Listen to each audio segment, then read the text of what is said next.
दोस्तों नमस्कार।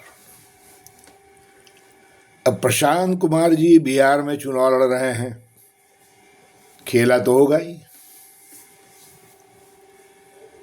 क्योंकि इनका काम ही अमेरिका से आके पॉलिटिकल एडवाइजरी के नाम पर उसमें गंभीरता कम, शोषा ज़्यादा, पैतरेबाजी ज़्यादा थी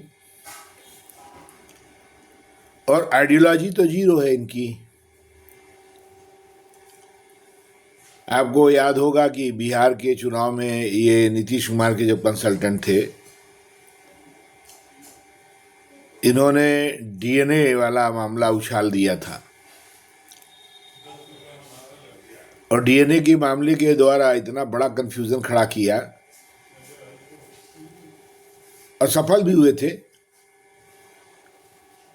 इन्होंने ऐसा सिद्ध कर दिया मानो पूरा राष्ट्रवादी खेमा, बीजेपी, आरएसएस सब लोग आरक्षण के खिलाफ हैं और इन्होंने इस प्रकार की कंसल्टेंसी की, इसकी बिल्कुल चिंता नहीं की इन्होंने कि बिहार के अंदर जाति युद्ध हो जाएगा, लोग कट मरेंगे, क्योंकि आरक्षण जैसा मुद्दा बड़ा संवेदनशील है और ये भी स्पष्ट है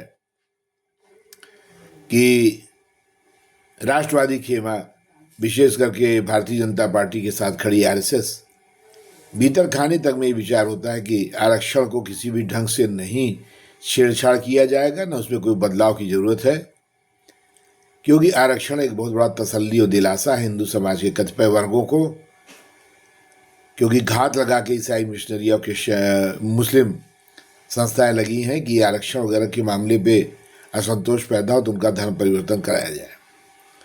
और ये सारा प्रयास कन्फ्यूज़न पैदा करती हैं ईसाई मिशनरियाँ और मस्जिद, और अच्छा पैसा देते हैं जो लोग इस कन्फ्यूज़न में उनका साथ देते हैं। खासकर अगर आपका हिंदू चेहरा है और आप कुछ कर सकते हैं तो आपको पैसा देंगे। प्रशांत किशोर ने वो खेल खेला और बंगाल में तो एक फर्जी एक्सीडेंट गढ़ा और ममता बनर्जी को पिछले बंगाल के चुनाव में व्हील चेयर पे बैठा करके जगह जगह घुमा करके मार डाला, मारने का प्रयास किया।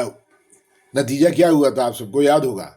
बंगाल में कितने कार्यकर्ता बीजेपी के मारे गए, हिंदुओं पे हमले होने लगे, मंदिरों पे हमले हुए। और ये सब प्रशांत किशोर की कंसल्टेंसी का प्रभाव था और उनकी यही सफलता थी कि ममता बनर्जी हारता हुआ चुनाव जीत गई। लेकिन बंगाल में उसके बाद कितने प्रकार के हिंदुओं के साथ उत्पीड़न हो रहा है, ये सारी चीज़ें जो ममता बनर्जी करने में सफल है, तो उसमें बहुत बड़ा श्रेय हिंदुओं के साथ अत्याचार होने के पृष्ठभूमि में प्रशांत किशोर है। अब अभी मोकमा में जो हुआ है, प्रशांत किशोर जी ने इस बार अपनी कंसल्टेंसी का तरीका बदल दिया है। मेरा ही मानना, चुनाव नहीं लड़ रहे हैं, उन्होंने वोट स्प्लिट करने के लिए सुपारी लिया है।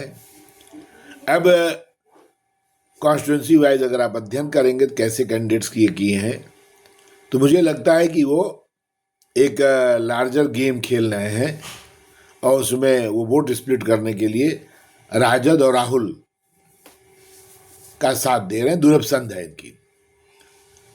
और उसके साथ ही मोकमा में जो हुआ अचानक, तो इनका दल चर्चा में आ गया।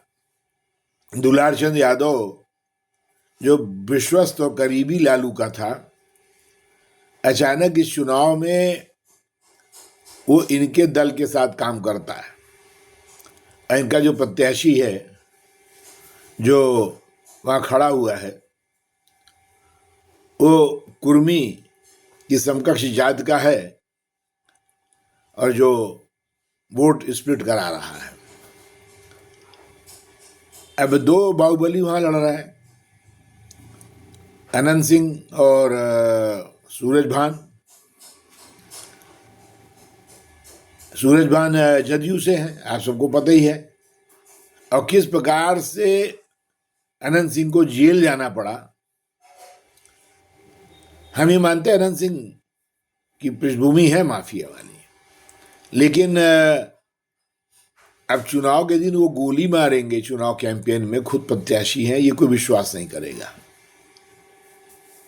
लेकिन अंत में उनकी गिरफ्तारी हुई, चुनाव लड़ रहे हैं, जेल चले गए।